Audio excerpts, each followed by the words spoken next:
Octavio Getino nació en León, España, el 6 de agosto de 1935 y falleció el 1 de octubre de 2012 en Buenos Aires. Director de cine y televisión, investigador de medios de comunicación y cultura. En 1964 obtiene un premio por un libro de ficción, Chuleca y otros relatos. Es coautor con Fernando Solanas del largometraje La Hora de los Hornos y cofundador del grupo Cine Liberación en Argentina hacia 1968. Es codirector además con Solanas y Gerardo Vallejo de los documentales realizados con el general Perón en Madrid, La Revolución Justicialista y Actualización Política y Doctrinaria. Co-guionista de El Camino hacia la Muerte del Viejo Reales de Gerardo Vallejo, director del largometraje de ficción El Familiar de 1974. Entre otras actividades, fue director del ente de calificación cinematográfica en el año 1973, generando una modificación importantísima dentro de lo que es este ente de calificación, modificando la manera de evaluar las películas y permitiendo que se puedan visualizar en Argentina películas que hasta ese momento habían sido prohibidas. Y fue director también del Instituto Nacional de Cine entre el año 1989 y 1990. Dentro de su carácter polifacético, trabajó e investigó sobre la incidencia del video en las cinematografías de los países latinoamericanos. Estuvo a cargo del primer estudio realizado en América Latina sobre la dimensión económica y las políticas públicas de las industrias culturales. Fue docente en distintas instituciones, en Flaxo de Buenos Aires, en la Universidad Nacional de 3 de Febrero, donde también dirigió la publicación Indicadores Culturales. Consultor de organismos internacionales sobre temas de medio ambiente, comunicación y cultura en varios países de Latinoamérica. Publicó numerosos trabajos vinculados con el cine argentino y latinoamericano. Y queda por decir que, bueno, su obra es francamente un pasaje obligado para aquellos que estudiamos esta cinematografía latinoamericana y argentina. Es un autor de referencia a nivel nacional e internacional. Y lo que nosotros queremos destacar de la obra de Octavio Getino es que sea sobre lo que él escriba, está siempre posicionándose en un lugar completamente distinto de lo que es la historia tradicional o la historia que nos cuentan. Para él nosotros es nosotros, aquí, ahora, Latinoamérica, nosotros. Y ellos son aquellos que se ubican o que se implantan como una cultura hegemónica y dominante, con lo cual nos está enseñando a mirar la historia y a mirar los productos de nuestros países desde un lugar completamente distinto, con una estética distinta y con una manera de pensar y de elaborar sus productos audiovisuales e intelectuales completamente diferentes. Por todo esto que estamos diciendo, porque nos enseña a valorar lo nuestro en cada texto, a conocer nuestra historia, a conocer nuestros medios, nuestros recursos culturales, y porque ayuda también a quitar el velo con que las culturas dominantes trataron de invisibilizar todo esto que nosotros tenemos y que no somos capaces de percibir muchas veces.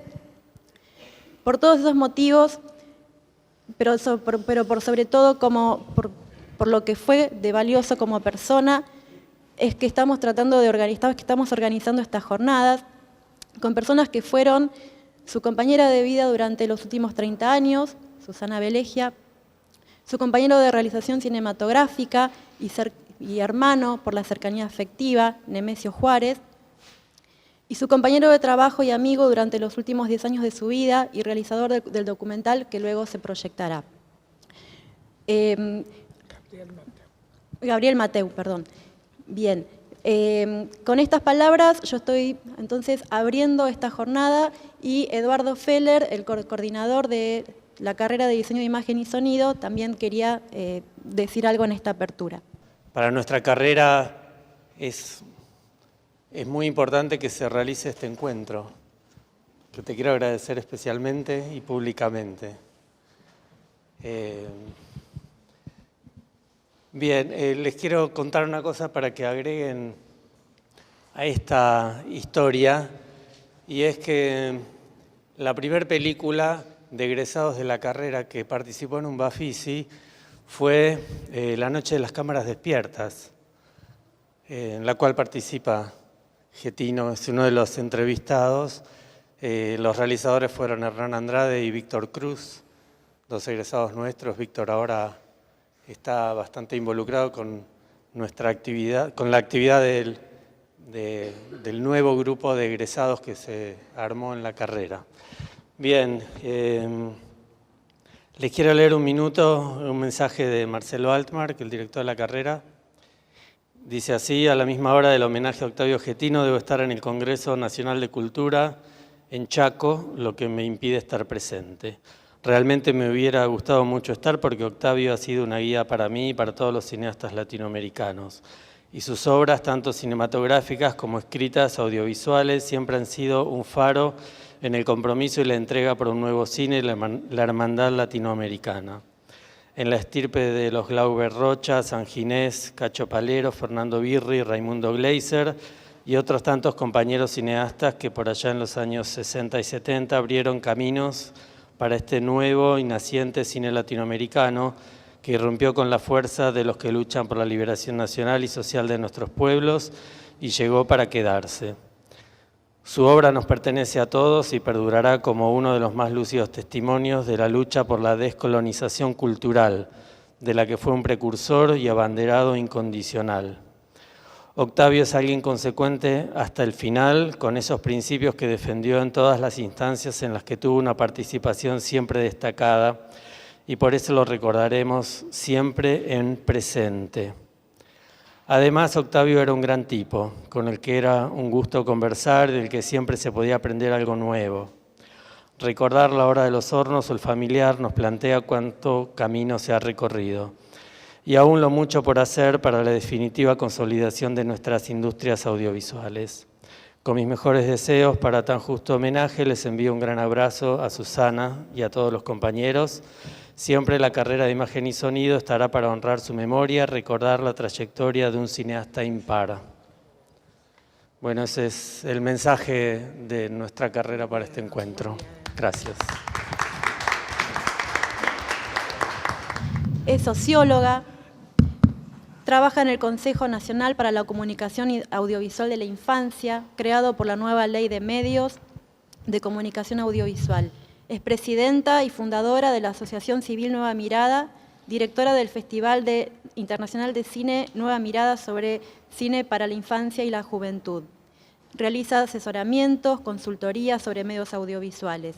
Eventualmente, en la actualidad, dicta seminarios y clases para organismos nacionales e internacionales, pero fue docente durante más de 25 años en la Universidad Nacional de Entre Ríos en la carrera de Comunicación Social.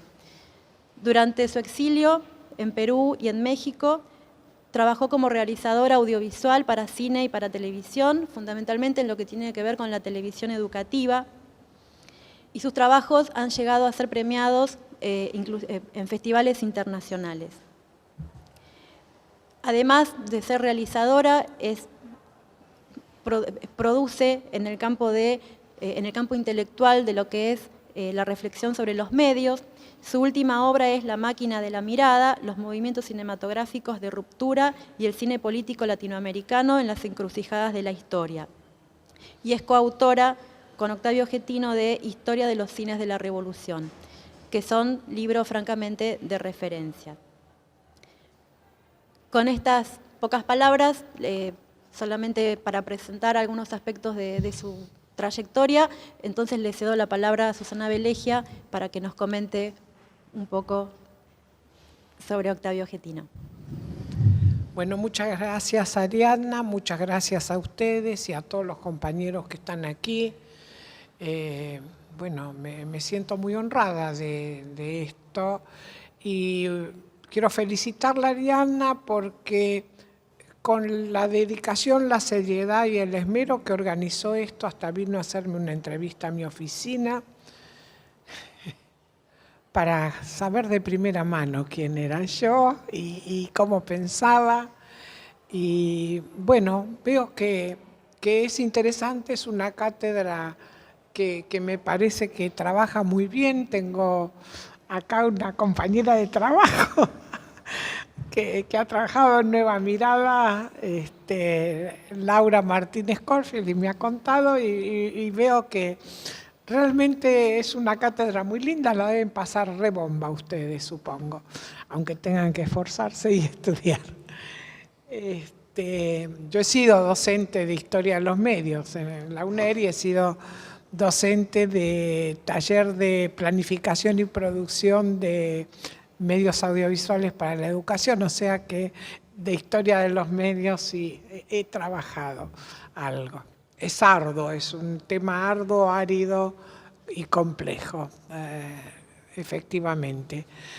Bueno, en mi vida en común con Octavio puedo decirles que fue muy rica, creo que para ambos, que pese a los años que convivimos juntos nunca nos aburrimos y que siempre tuvimos temas de discusión y de disenso, largas discusiones de distinto tipo.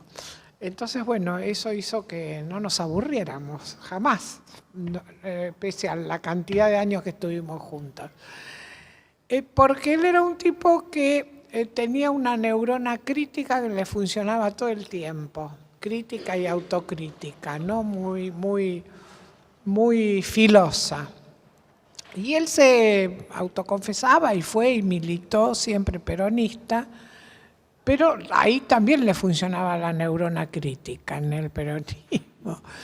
Y él fue un militante de la causa de la integración latinoamericana también, y sobre todo de la integración cinematográfica y audiovisual latinoamericana, porque tenía una gran lucidez y veía que sin esto no había futuro para nuestro cine y nuestro audiovisual, en tanto industrias, obviamente, no desde el punto de vista de las nuevas formas de producción, circulación que existen a partir de las nuevas tecnologías, pero en tanto industrias no vio desde hace mucho tiempo esto, señaló muy críticamente también que no había futuro y que el futuro estaba en la integración de nuestras cinematografías y de nuestro campo audiovisual.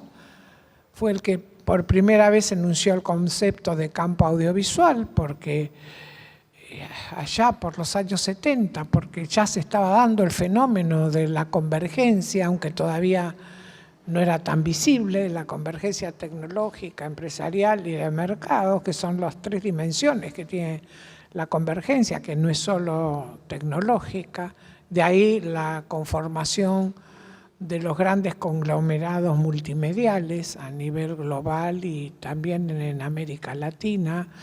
Bueno, de ahí la batalla también que estamos dando en la Argentina, porque la dinámica de la convergencia y la dinámica de la globalización, liberadas a las fuerzas del mercado, necesariamente conducen a esto, producen estos efectos.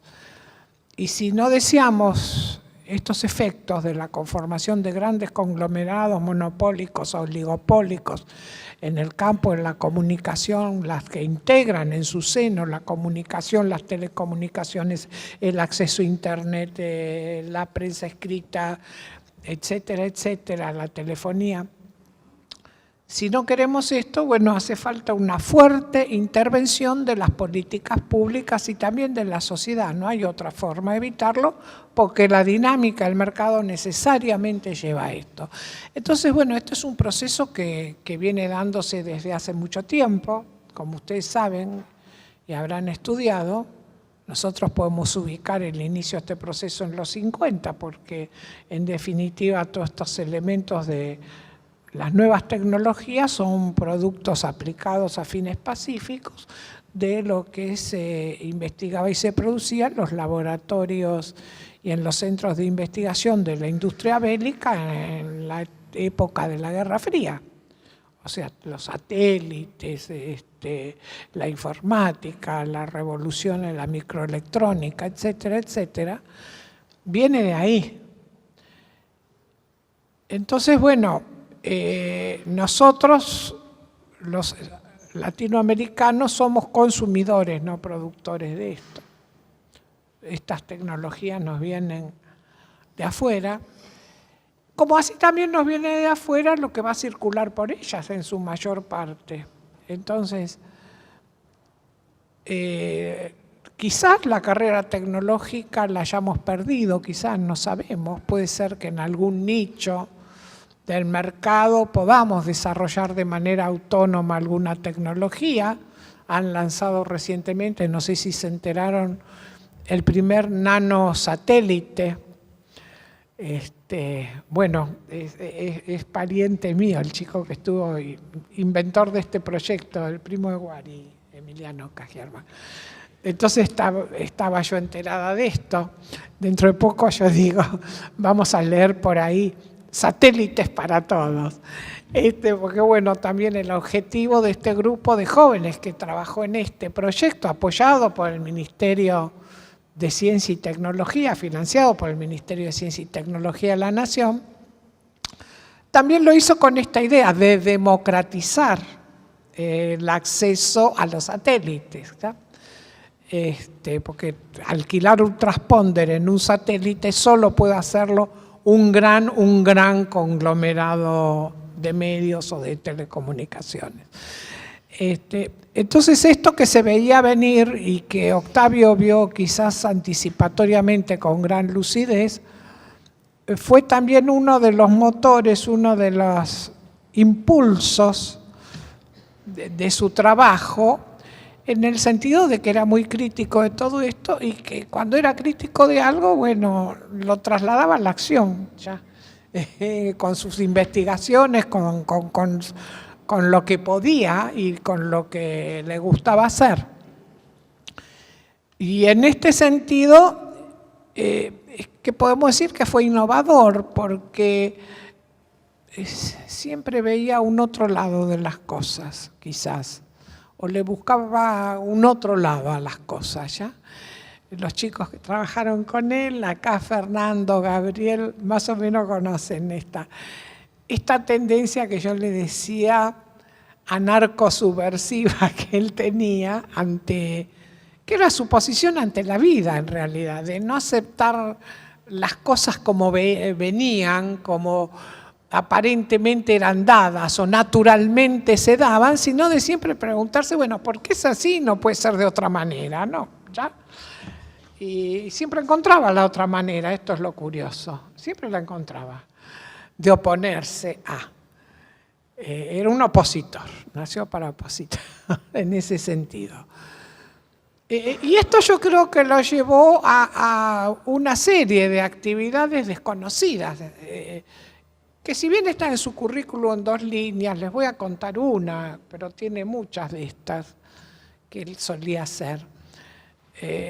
Bueno, una cuando creó el Consejo Asesor, cuando fue director del ente Calificación Cinematográfica, que por ley existía un consejo asesor que era el encargado de la censura, y él lo transformó en un ámbito de formación audiovisual, porque creó un consejo asesor con psicólogos, abogados, representantes de las iglesias, esto, aquello, pedagogos, y las películas, las calificaciones de las películas se hacían en público, con la asistencia de público en sedes de sindicatos, en distintos lugares, y el debate diríamos, de los calificadores, antes eran los censores que hacían esto en las penumbras, ¿no?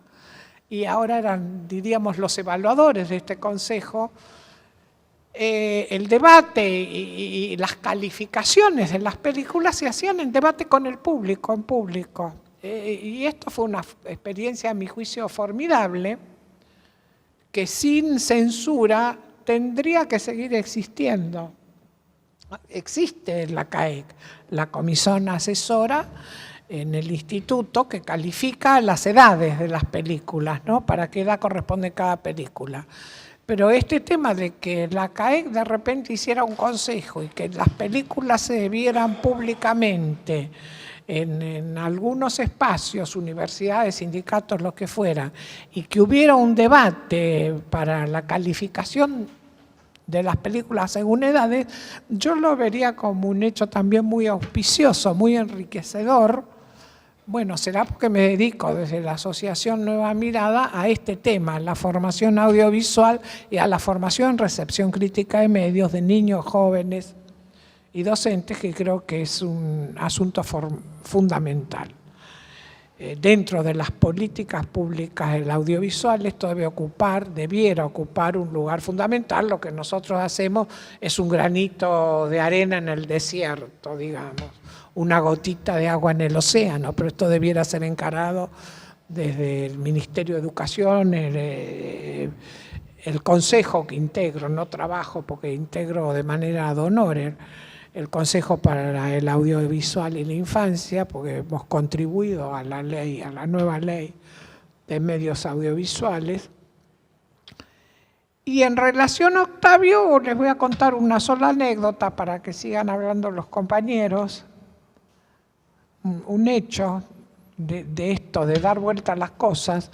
Él trabajó como asesor para el Programa de Naciones Unidas para el Desarrollo, en Perú, cuando vivimos en Perú, que estábamos exiliados, y trabajó en el primer proyecto, la primera experiencia que hacía el Programa de Naciones Unidas de Desarrollo, de un proyecto de desarrollo rural integrado, lo que se llamaba en aquella época, y había 2 experiencias en el mundo que hacía el PNUD, uno en la India y otro en un lugar pobrísimo, pero pobrísimo, pobrísimo, en la Sierra Norte de Perú, Huamachuco, con decirles que el agua que se consumía en ese pueblito frío, con un clima, porque está allá arriba,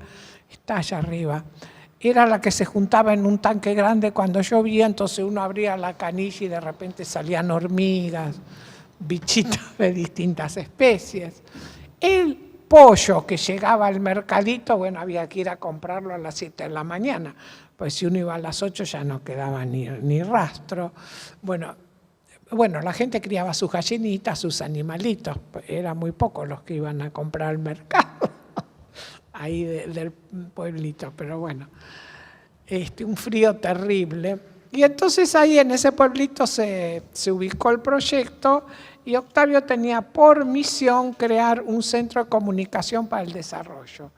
La mayor parte integrante del proyecto eran ingenieros agrónomos, que su misión era modificar o perfeccionar o ayudar a mejorar, a cambiar las tecnologías ancestrales que usaban los campesinos por otras más modernas, más eficientes y que les permitieran salir de la economía de subsistencia, ¿ya? Porque economía de subsistencia, vivía este pueblo en una economía de subsistencia nada más, y poder incorporarse a un proceso de desarrollo realmente integral, también en lo educativo, en las distintas dimensiones. Entonces él montó este centro, Secodesa se llamó, llevó chicos a los que capacitó, chicos jóvenes se incorporaron, que se capacitaron ahí, algunos de zonas próximas como Cajamarca, donde había una universidad, hay una universidad tecnológica,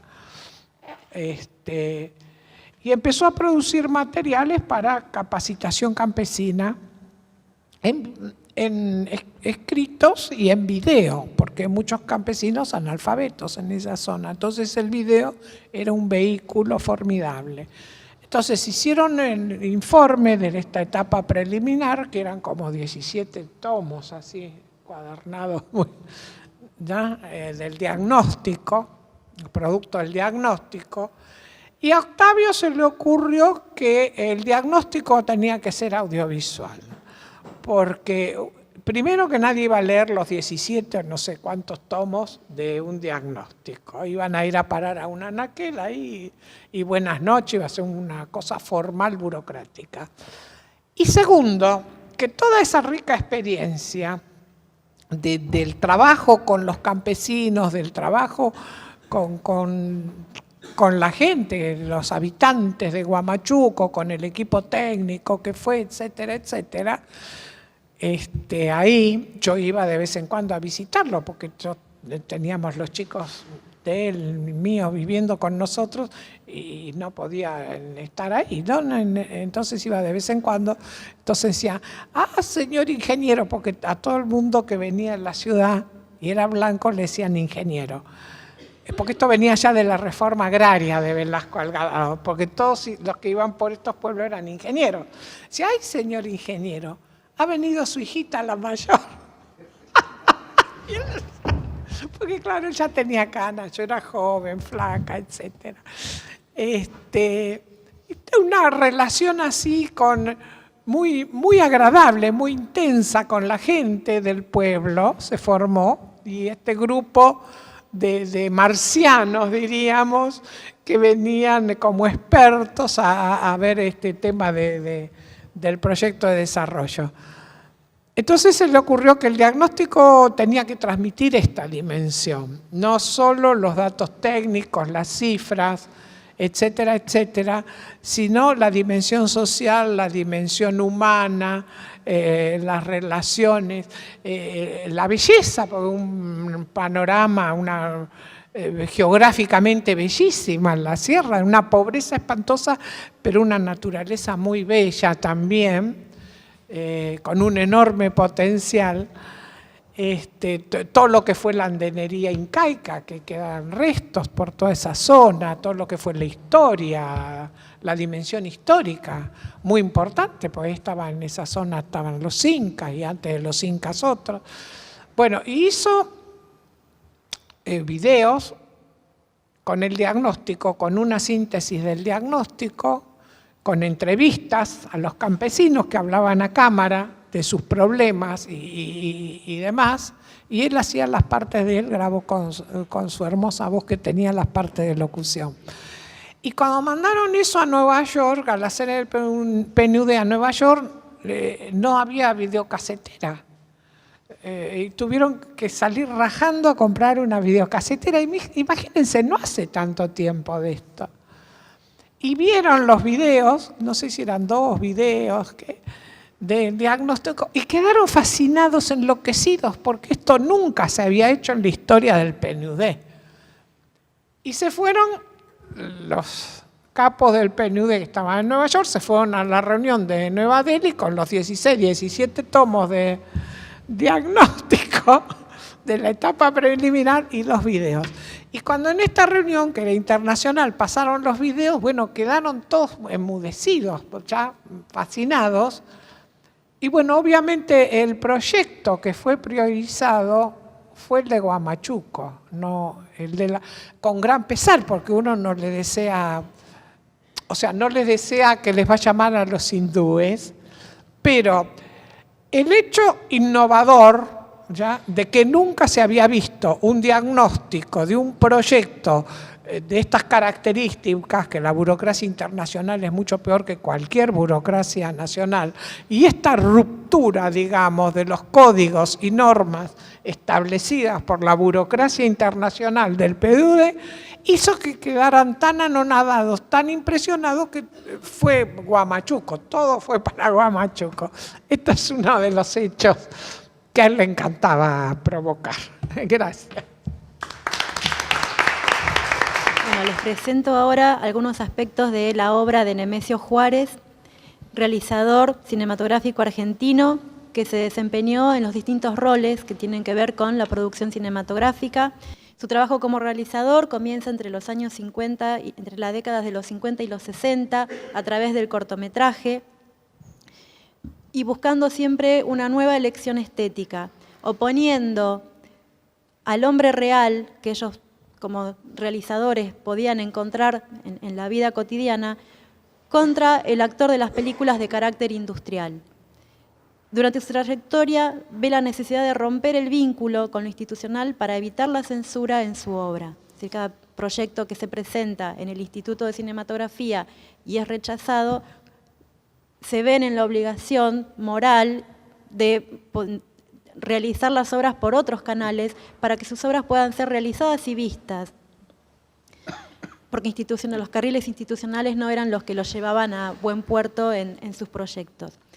Entre sus obras se cuentan Los que trabajan, del año 64, El ejército, del 69, Muerte y pueblo, del año 1969, Argentina, mayo de 1969, Los caminos de la liberación, Historias de amor, de locura y de muerte, más cercana en el tiempo, del año 94, La revolución es un sueño eterno, película del año 2010, y otros materiales inéditos que, por suerte, yo creo que nos vas a contar un poco eso también, que los pudo rescatar de que se hayan perdido, y otros materiales que registró y que fueron perdidos durante los distintos procesos dictatoriales por los que atravesó nuestra historia.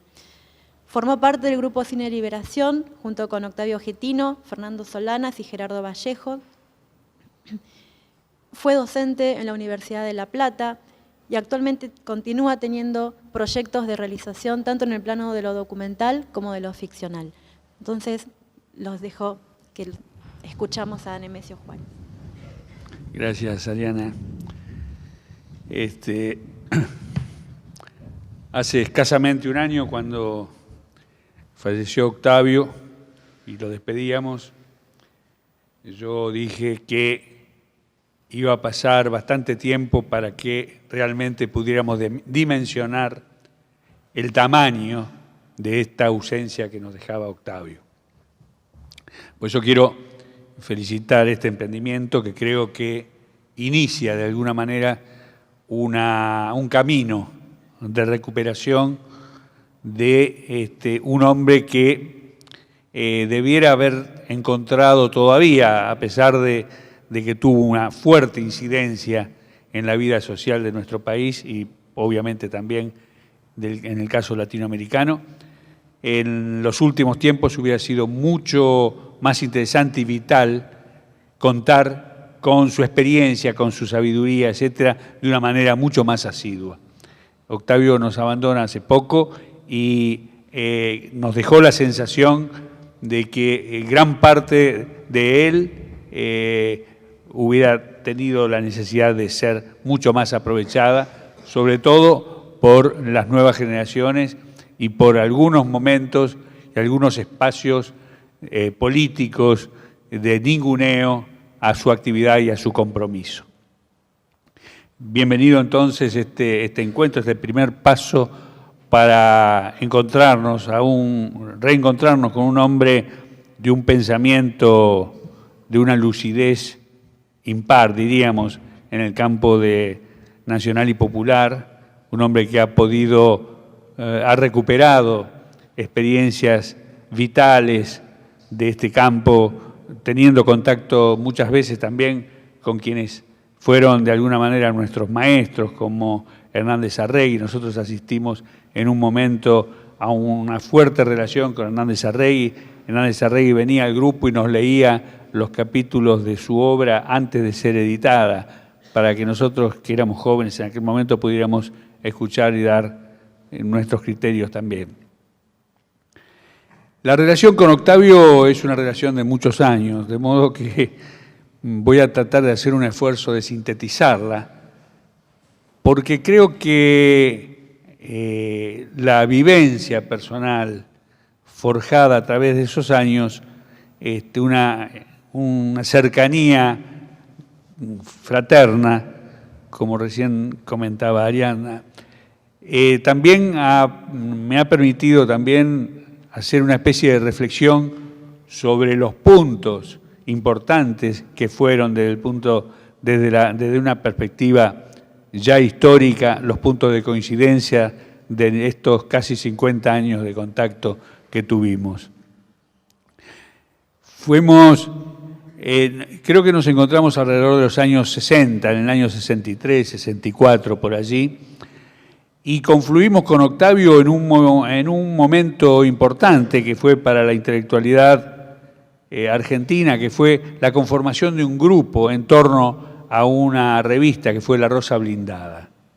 La Rosa Blindada era una revista generada por Mangieri y llegó a agrupar a lo mejor de los intelectuales de aquel momento, un momento de una crisis política muy importante, porque estaban en crisis los partidos tradicionales, estaban objetados y se visualizaban como muy críticos todos los partidos tradicionales, y allí confluyó mucha gente que había hecho experiencias en algunos de esos partidos, pero que estaba buceando y tratando de encontrar nuevos caminos en aquellos ricos años 60.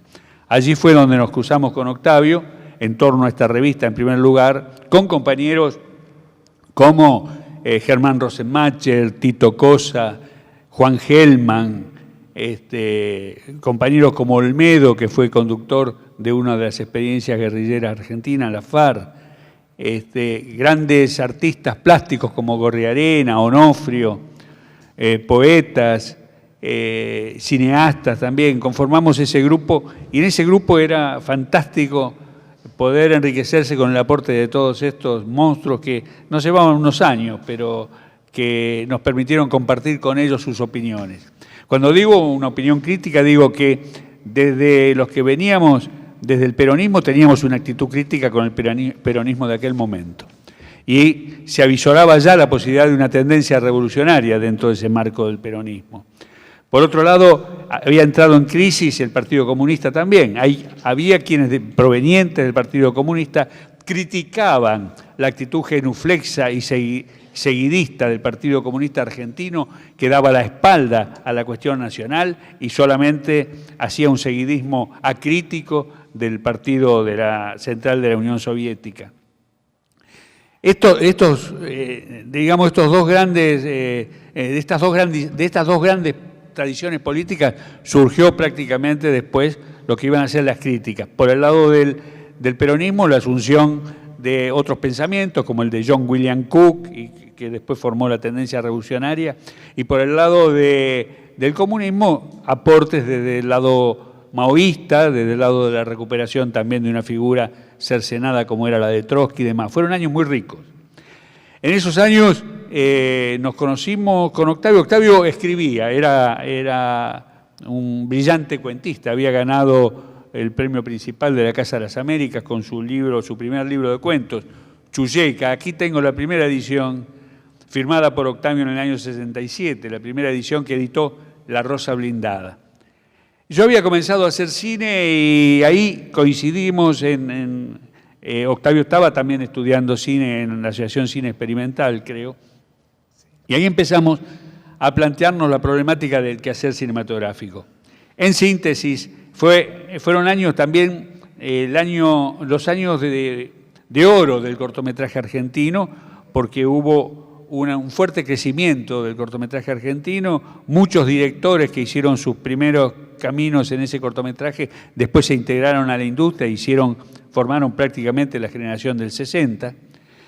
Fueron años muy difíciles porque no era sencillo el ingreso a la industria, aunque había la posibilidad, se pensaba que desde esta experiencia del cortometraje argentino, que era brillante en su momento, estoy hablando de películas como Buenos Aires de David José Cohn, las películas de Birri, las películas de Rodolfo Kuhn, de Simón Feldman, de Jorge Macario en Taller de Cine, etcétera, iban configurando un grupo que se preparaba para ingresar y para oxigenar de alguna manera la industria tradicional del cine. En esos años la industria tradicional era muy difícil poder insertarse en la industria del cine.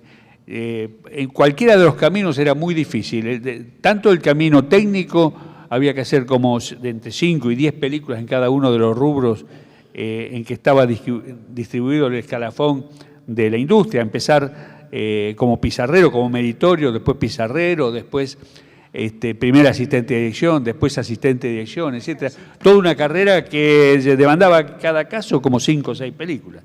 Imagínense ustedes que no se hacían tantas películas como se hacen ahora, tampoco en aquella época. Por otro lado, se empezó a encontrar una crisis en esta posibilidad de hacer un cine de cortometraje vinculado con los técnicos de la industria cinematográfica y en gran parte con actores reconocidos también. Porque el instituto facilitaba créditos, entonces se podían hacer cortos, créditos o subsidios, y el Fondo Nacional de las Artes también otorgaba créditos que después eran devueltos a través de la venta de esos cortos para el Fondo Nacional de las Artes, y debían ser cortos referidos fundamentalmente a las actividades artísticas. Pero en ese momento se produjo una crisis muy grande porque algunos de nosotros planteamos algunas películas para ser subsidiadas o apoyadas por el Instituto de Cine, y ahí nos fuimos dando cuenta que había una mano negra, los servicios de información estaban ocultos detrás de todas estas experiencias democráticas débiles y eran de última los que marcaban qué cine se podía hacer y qué cine no se podía hacer. En esta crisis que dejó a mucha gente por el camino, hubo mucha gente que se preparaba para el largometraje de tipo industrial y quedó en el camino también, ahí nos encontramos con Octavio, con Pino Solana, con Gerardo Vallejo, y habíamos llegado a la misma conclusión, después de experiencias frustrantes frente al Instituto de Cine. La conclusión era que si nosotros queríamos expresarnos con absoluta libertad, debíamos contar con nuestros propios medios de producción, y no solo eso, sino debiéramos ser capaces también de crear canales de distribución alternativos, porque tampoco nuestras películas, si eran fieles a nuestro pensamiento, a un pensamiento de expresión libre, tampoco iban a poder encontrar en los canales habituales, en las pantallas habituales, la entrada. Y tanto es así que esto nos obligó también a capacitarnos técnicamente, a aprender a hacer cámara, aprender a hacer fotografía, rotar roles, intercambiar experiencias, prestarnos elementos de tipo técnico. La tecnología era cara, pero nosotros nos planteamos arribar a tecnologías del 16 milímetros, por ejemplo. Entonces sabíamos que no íbamos a tener ningún apoyo económico y nuestras películas se iban haciendo con los aportes de cada uno de sus trabajos, etcétera, o algunos otros aportes. En ese sentido, empezamos a hacer las películas esas primeras películas. Octavio hizo Trasmayos, yo hice Los que trabajan, y después de Intento fallido pude realizar Muerte y Pueblo en Santiago del Estero, un film socioantropológico sobre la cultura de la pobreza de los santiagueños y fundamentalmente la experiencia de los hombres golondrinas. Y hay un año clave. El año clave es el año 69. El año 69 se produce el Cordobazo. Y nosotros asistimos de pronto a este estallido del Cordobazo, y yo creo que una de las virtudes que tuvimos fue el de darnos cuenta, el de intuir que allí en Córdoba estaba ocurriendo algo que iba a significar un hito importante en la historia argentina. Era una irrupción distinta, una irrupción que se daba después de muchos años de manera parecida a la del 17 de octubre del 45, aunque con otros componentes. El 17 de octubre del 45 significó la irrupción de la clase trabajadora en la vida social, y el Cordobazo significó, en un estado de dictadura, de Onganía, Lanusse y compañía, significó una eclosión también, un estallido de una conjunción fundamental que después iba a dar muchos otros frutos, que fue la conjunción obrero-estudiantil en el Cordobazo. Nosotros asistimos de pronto, íbamos asistiendo día a día a esto y no perdimos demasiado tiempo. Hicimos una convocatoria a todos los directores que conocíamos, algunos del campo ya del cine comercial, para plantearnos la necesidad de dar testimonio de lo que estaba ocurriendo, dar un testimonio cinematográfico de lo que estaba ocurriendo en Córdoba. Allí se hizo Mayo 1969, Los Caminos de la Liberación. El grupo que quedó, el grupo de realizadores de Mayo, era de 10 realizadores. Pino no pudo hacer su capítulo y Octavio hizo 2 capítulos. El que tenía pensado él sobre la confluencia obrero-estudiantil y otro que no había podido realizar Pino. Allí yo hice el análisis del ejército, el rol del ejército durante el Cordobazo, a través de una estructura de teorema, intentando demostrar que al invadir el ejército, al ocupar Córdoba, el ejército en esas circunstancias se constituía en un ejército extranjero porque ocupaba su propio territorio y libraba una guerra contra su propio pueblo. Estas películas fueron después perdidas, cercenadas, y hace pocos años se pudo por fin reunir todas las partes de esta película. Durante mucho tiempo yo conservé el capítulo mío, era el único que se daba en las conmemoraciones de la democracia del Cordobazo, etc. En ese año 69, con Octavio y con Gerardo Vallejo hacemos otra experiencia rica, importante, que fue la de acercarnos a la CGT de los Argentinos de Raimundo Ongaro. Raimundo Ongaro era, la CGT de los Argentinos era la central de los trabajadores combativa de aquel momento. Había otra central convencional, tradicional, pasatista, participacionista, que era la que conducía Rucci. Y en Córdoba había todo un grupo de sindicatos y demás que respondían a un pensamiento también combativo que era el de Agustín Tosco. Fue motor en gran parte del cordobazo. Nos acercamos a la CGT de los Argentinos y encontramos el apoyo como para hacer la primera experiencia de puesta al servicio del audiovisual para la expresión de la lucha de esa CGT de los argentinos.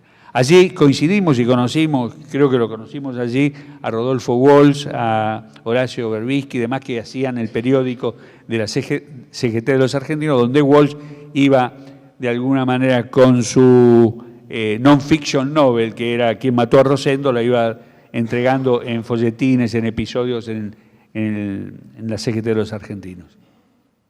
En el año 69, digamos, estos son dos de los aspectos importantes de confluencia también. Y allí, a partir de ese encuentro del cordobazo, se fue generando lo que dimos en denominar el Frente de Liberación del cine argentino. Ahí confluyó otra gente, como Rodolfo Kuhn, como Pablo Sir, como Humberto Ríos. Hicimos una experiencia ya de empezar a tirar líneas, de repensar qué se podía hacer con la cinematografía si se conquistaba el poder en el año 73. Yo recuerdo que tuvimos la suerte de conocer y de trabajar junto, me acuerdo de una reunión en la casa de Mario Soffici, nos reunimos Mario Soffici, Hugo del Carril, Octavio y yo, o sea, era la confluencia de dos generaciones, lo mejor de la generación que nos antecedió y nosotros discutiendo sobre la ley de cine en aquel momento. Octavio va a ser designado finalmente al frente del ente de calificación cinematográfica, de cuya experiencia habló recién Susana.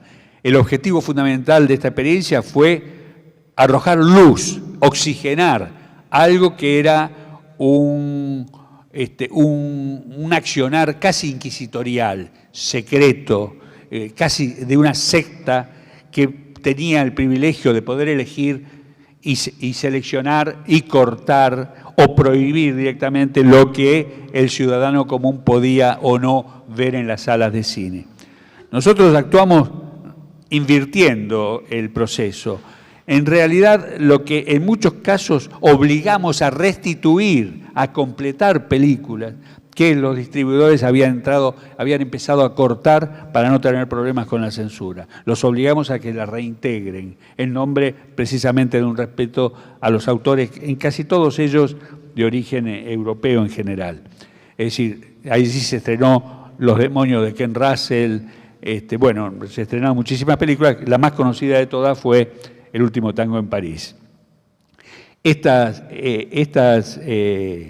Gran parte de estas discusiones... Hicieron proceso penal. Claro. Gran parte de estas discusiones, como comentó recién Susana, se daban en distintos ámbitos. Por ejemplo, una película sobre el tema obrero lo hicimos en el Sindicato de Luz y Fuerza. Dimos, creo que era Gospel o una película parecida sobre el rock y una versión de La Pasión de Jesucristo, lo dimos en el ámbito también del Instituto de Cultura Religiosa Superior, con asistencia de gente de la religión y demás. Esto significó un soplo de aire puro para esta actividad, mientras que por otro lado, en el Instituto de Cine, del Instituto de Cine se hacía cargo Hugo del Carril, Mario Soffici y Hugo del Carril. Esa fue una experiencia muy rica en el 73, una experiencia que tuvo otros detalles. Yo conseguí hacer en el ámbito del 73 los testimonios de autogestión, registrando el proceso de autogestión en la empresa Seigba. El gobierno de Cámpora había otorgado al Sindicato de Luz y Fuerza la responsabilidad de conducir y de hacer una experiencia tomada sobre la base de la experiencia que se había hecho en el Perú de autogestión y profundizar. Estas películas se daban en asambleas de trabajadores y demás. Luego, de alguna manera, voy a hacer una síntesis, viene el golpe del 76, viene lo que se dio en denominar el exilio externo y el exilio interno. Allí se producen algunos elipsis en nuestro contacto con Octavio, producto fundamentalmente tanto de la situación del terrorismo de Estado en nuestro país, como la necesidad de guardar silencio, de no asomar demasiado la cabeza, y de alguna manera a través de un vínculo que fue un familiar y compañero de lucha de Octavio, que fue Ángel Taborda, un militante obrero y que además estaba vinculado familiarmente, a mí me llegaban los elementos que escribía Octavio, los análisis que empezaba a hacer Octavio fundamentalmente sobre el cine, la teoría del cine y la dependencia fundamentalmente en Latinoamérica. En esos años, hacia los finales del proceso, nos encontramos con Octavio varias veces. Octavio venía como funcionario de las Naciones Unidas o de la UNESCO, y nos encontrábamos todavía, digamos, en hoteles donde paraba Octavio.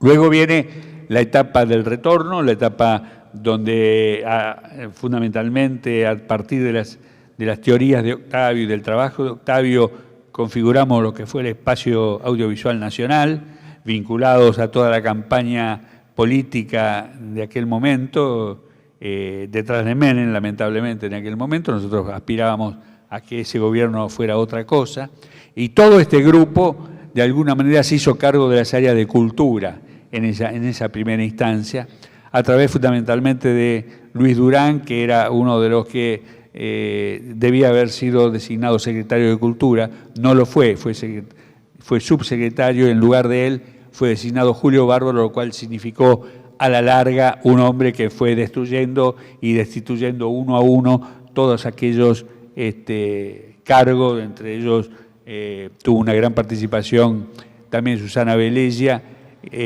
Nos hicimos cargo de todos los sectores de la cultura en ese momento, con un plan federal, cosa que muy pocas veces se dio, que elaboramos en esos años.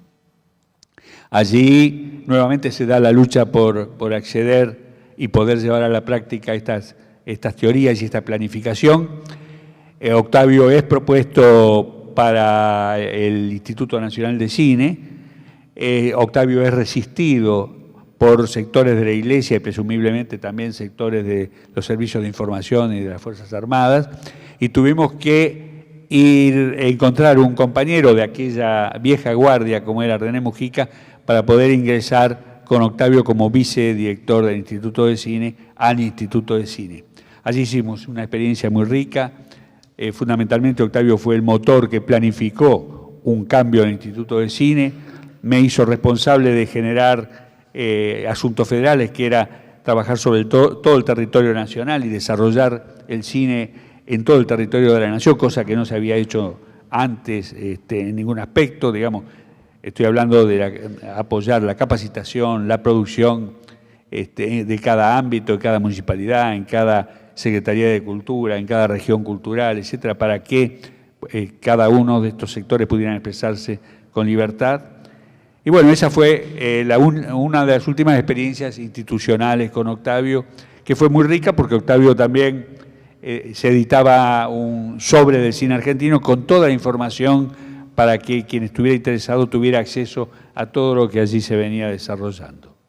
En los últimos años estuvimos juntos haciendo una actividad también en la Asociación de Directores de Cine, DAC, y durante 2 periodos que yo estuve al frente de DAC, nosotros con Octavio, primero en la Comisión de Cultura y después como vicepresidente, conseguimos finalmente modificar la ley de propiedad intelectual reconociendo, incluyendo al director de cine como autor de la obra cinematográfica.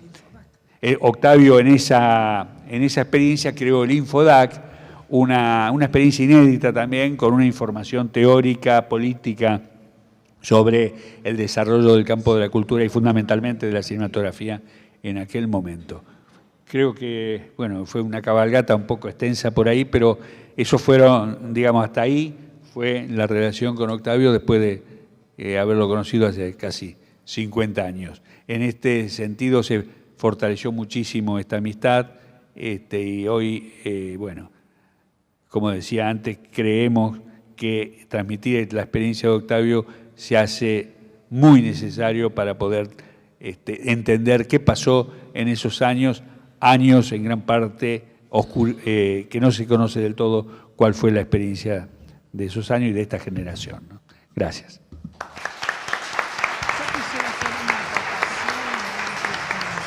Quisiera hacer una acotación para los jóvenes y para la gente que hoy habla sobre la libertad de expresión. La Hora de los Hornos se veía de manera clandestina, en casas, en sindicatos, y bueno, a mí me costó mucho verla porque fui a varias proyecciones, yo entonces estaba en Filosofía y Letras, fui a varias proyecciones que se frustraron porque caía la policía, y ahí donde caía la policía se secuestraba la película y todo el mundo a tocar el pianito, ¿ya?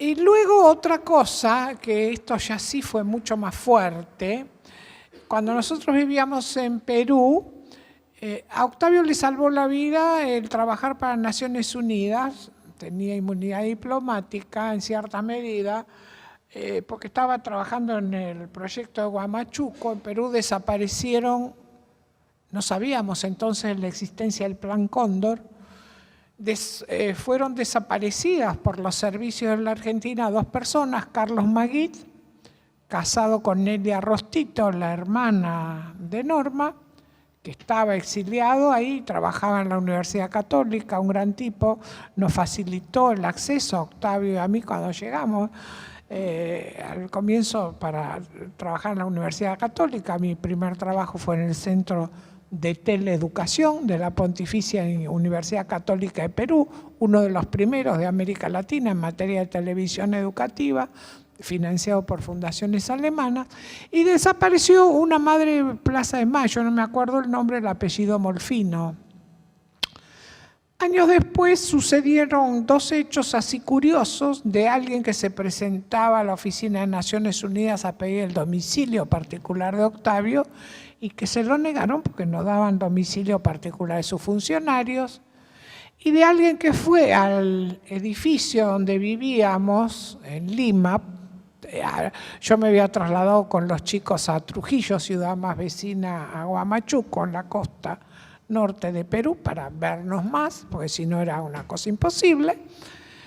Y fue alguien al departamento que teníamos, que alquilábamos en Lima, y cuando llegamos, que íbamos periódicamente, yo con los chicos, sobre todo a Lima, nos dice el portero que se habían presentado unos agentes de la PIP, la Policía de Investigaciones de Perú, para buscar al señor Octavio, porque el caballero, porque era quechua hablante, en general el personal que trabaja en servicio en Perú es de una mezcla de español y quechua, que han venido a buscar al caballero porque dicen que ha muerto un pariente en España que le ha dejado una herencia. Cosa rara, no había sucedido nada de eso, no había herencia, no.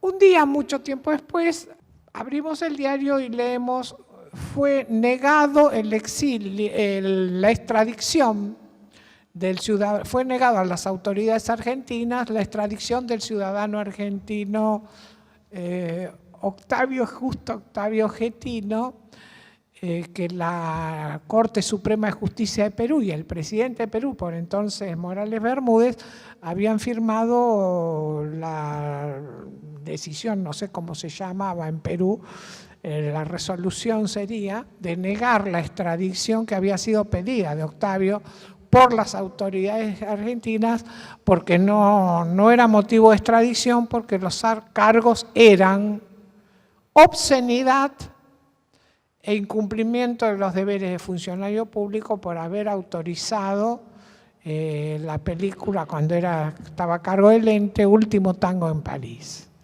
Todos los integrantes del Consejo de entonces tuvieron cargos jurídicos por haber autorizado eso y pedir la extradición. Yo me imagino los jueces, eso ya era tragicómico, los jueces de la Corte Suprema de Perú, que es un país muy ritualista, muy hispano, muy tradicionalista, firmando la negativa a la extradición por cargos de obscenidad, que habrán pensado que era de esos tipos que iban así, se abría el pilota, ¿viste? Que había muchos en alguna época que uno se cruzaba en la calle. Bueno, esa es la triste historia de la libertad de expresión en nuestro país. No creamos que fue como es ahora, ¿ya? No creamos que fue como es ahora. Tanto Nemesio como yo hemos vivido en las catacumbas, hemos vivido cosas de catacumbas, cosas inquisitoriales, como él bien dijo, en materia de libertad de expresión. Y esto es bueno que lo conozcan y que conozcan esta parte de la historia. Gracias. Ya que Susana Velegia trajo a la mesa la problemática de la dictadura, lo que yo quería comentar es que las 3 personas que están aquí presentes fueron víctimas de alguna manera de la dictadura. 2 de ellas padecieron exilio externo y Nemesio Juárez, que permaneció en el país, pero oculto, sin poder hacer lo que él realmente quería, padecieron lo que podemos denominar el exilio interno. Es decir, estamos realmente frente a personas que sufrieron lo que fue la tortura del exilio, tanto en el exterior y tanto en el propio país, no poder expresarse y no poder decir y realizar lo que realmente anhelan hacer en la vida o como trabajo o como actividad profesional. Para cerrar lo del último tango, yo creo que era el único asesor que quedó en Buenos Aires. Sí. Porque Recalde, sí, Humberto Ríos, Kuhn, otra gente Kesselman se habían exiliado y demás. Y a mí me citaron a tribunales, tuve que ir solito, en pleno proceso, a recibir toda la indagatoria por haber dado mi opinión autorizando la exhibición del último tango. En esa época no sabías qué te podía pasar, si salías de ahí y no te chupaban inmediatamente. Tuve que ratificar, porque ellos tenían las actas, ratificar lo que había expresado unos cuantos años antes, tratar de que fuera exactamente lo mismo, el mismo criterio, y por otro lado, ratificar además y volver a la ley del ente de calificación, defendiéndome, diciendo que a mí como asesor no era punible mi criterio, sino que el único criterio punible, y por eso querían la extradición de Octavio, era el que estaba al frente del ente de calificación, que era el que ponía la firma finalmente, la decisión final la tenía el director del ente, ¿no? Para ser auténticos y decir la verdad, nosotros censuramos también. Censuramos una película. Impedimos que se exhibiera en el país una película de la serie de Mondo Cane, por el tratamiento que tenían de deshumanización y digamos, la actitud peyorativa, que realmente era una ofensa al género humano lo que era esa película. Era una película que tomaba de todos los de distintas tribus del África, de distintas áreas de los pueblos originarios del África, lo peor que había en cada uno. De última, uno terminaba de ver la película y tenía la sensación de que había todo un continente que estaba en un estado de animalidad todavía. Esa película la hicimos devolver. Es la única que prohibimos. Gabriel se define como ser humano, como hombre, y luego es sociólogo, investigador, docente, es decir, antepone su ser persona a su característica de profesional, a su título profesional. Investigador, docente, y se define también como militante sin partido por los derechos humanos. Es investigador en el Observatorio de Industrias Creativas de la Ciudad de Buenos Aires, trabaja en la Universidad Nacional de 3 de Febrero desde el año 2007 en la coordinación de la publicación Indicadores Culturales del Instituto de Políticas Culturales, que es la otra entidad con la que conjuntamente estamos armando esta jornada. Continuando con la orientación que le diera Octavio Getino a la publicación Indicadores Culturales, de la cual fuera director hasta el año pasado. Docente de la Maestría de Políticas Lingüísticas de la UNTREF, docente en la UBA de la carrera de Ciencias de la Comunicación. Como dijimos recién, fue víctima de la dictadura militar del año 76, estuvo exiliado en Suecia durante ese periodo. Y es el realizador entonces de la película que luego de escucharlo vamos a proyectar, Octavio Getino, 55 años de historia argentina. Y lo que es interesante, que yo creo que es más interesante escucharlo de parte de él que de parte mía, que él continúa o toma como modelo la forma de trabajo de Octavio Getino y trata de transponerla a su propia producción, en el sentido de que su obra no es una obra que está cerrada, digamos, lo que nosotros vamos a ver ahora no es un corte definitivo, sino que es uno de los cortes que hay de la película y que, en definitiva, esa película está como obligada a ir mutando con el paso del tiempo, como mutó, por ejemplo, La Hora de los Hornos con el cambio de algunas coyunturas en Latinoamérica. Les cuento que la película surge de estar trabajando años con Octavio, ¿no?, en el Observatorio de Industrias Culturales primero, con Fernando Arias acá presente, y realmente una persona, como ustedes están escuchando de las otras dos personas, una persona riquísima, una persona con fuerza, con corazón, con ganas de trabajar, con compromiso político, una persona ubicada, ¿no?